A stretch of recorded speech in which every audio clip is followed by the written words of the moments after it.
إحنا النهارده في رحلة مختلفة تمامًا، هنلف قارات العالم ونعدي على بلاد الشوكولاتة والماكينات وأرض البهارات، يالّا اختبر معلوماتك واعرف معلومة صادمة. الجزء التاني من تحدي عواصم العالم سؤال وجواب، لو عرفت الأسئلة كلها يبقى أنت أسطورة وتستاهل التحية. السؤال الأول: ما هي عاصمة الولايات المتحدة الأمريكية؟ نيويورك، واشنطن، لوس أنجلوس، شيكاغو؟ طبعًا الإجابة الصحيحة هي واشنطن. واشنطن هي عاصمة الولايات المتحدة الأمريكية، بالرغم إن في ناس كتير فاكرة إن نيويورك هي عاصمة الولايات المتحدة، لأن فيها ناطحات سحاب وهي طبعًا مشهورة بالشوبينج والأسواق، لكن في الحقيقة إن واشنطن هي المركز السياسي للولايات المتحدة وفيها طبعًا مقر الرئاسة اللي هو البيت الأبيض. السؤال التاني: ما هي عاصمة إسبانيا؟ برشلونة، مدريد، إشبيلية، فالنسيا؟ طبعًا الإجابة الصحيحة هي مدريد. مدريد هي عاصمة إسبانيا، ومدريد دي من أعلى مدن أوروبا من حيث الارتفاع عن سطح البحر، يعني أعلى مدينة أوروبية ارتفاعًا عن سطح البحر، ودي مدينة جميلة جدًا مليانة بالقصور والمتاحف، وفيها سياح من كل أنحاء العالم.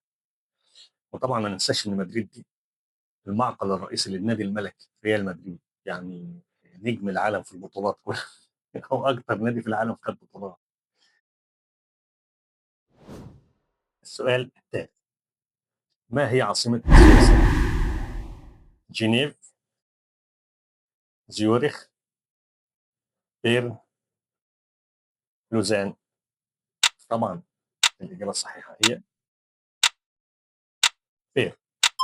بيرن هي العاصمة الإدارية لسويسرا، وطبعًا فيها مقر الحكومة السويسري، ودي مدينة مشهورة بالنافورات التاريخية والمناظر الطبيعية الجميلة جدًا يعني. وطبعًا سويسرا دي زي ما أنتم عارفين بلد الشوكولاتة والساعات العالمية، الماركات العالمية من الساعات السويسرية. طبعًا بلد البنوك والفلوس، وكل أباطرة العالم مخزنين فلوسها فيها، يا بختهم بقى. السؤال الرابع: ما هي عاصمة بلجيكا؟ بروكسل، أنتوير، جنيف، غانت؟ طبعًا الإجابة الصحيحة هي بروكسل. بروكسل عاصمة بلجيكا، وبيلقبوها بعاصمة أوروبا كلها، لأن فيها مقر أهم المقرات الدولية، زي مقر الاتحاد الأوروبي ومقر حلف الناتو، وهي مدينة مشهورة طبعًا بإيه؟ بالشوكولاتة برضه.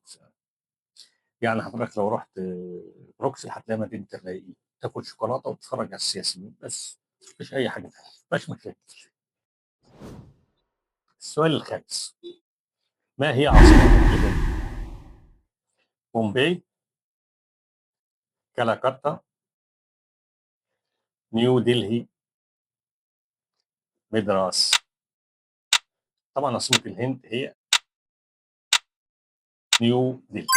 نيو دلهي هي عاصمة الهند، والمدينة دي من أكتر مدن العالم ازدحامًا بالسكان في الوقت الحالي يعني، وطبعًا هي مشهورة بالاحتفالات الملونة والتوابل، وريحة التوابل دي اللي ممكن تخلّيك تعطس طول ما أنت ماشي، تعطس يعني 24 ساعة. ولو سافرت المدينة دي هتلاقي فيها تناقضات غريبة جدًا يعني، مباني حديثة وحارات تاريخية ضيّقة جدًا وقديمة. السؤال السادس: ما هي عاصمة ألمانيا؟ ميونخ، هامبورغ، برلين، فرانكفورت؟ طبعًا عاصمة ألمانيا هي برلين. برلين هي عاصمة ألمانيا، وبرلين دي ليها تاريخ تقيل جدًا، تاريخ قديم جدًا. وألمانيا عمومًا هي بلد الفن والتكنولوجيا، وأهمها تكنولوجيا السيارات، يعني بتصنّع أفضل السيارات في العالم كمان يعني ألمانيا. ألمانيا دي بلد المرسيدس والBM، يعني التكنولوجيا اللي ما بتخرّش المَيّة. طيب، إحنا كده خلّصنا الجزء التاني من أسئلة عواصم العالم، سؤال وجواب. اختبر معلوماتك وقُل لنا جاوبت كام سؤال. طبعًا الأسئلة سهلة جدًا المفروض تجاوبها كلها، عشان نقول لك كده أنت راجل أسطورة وتستحق التحية فعلًا. وما تنساناش في اللايك والشير، وهاقول لك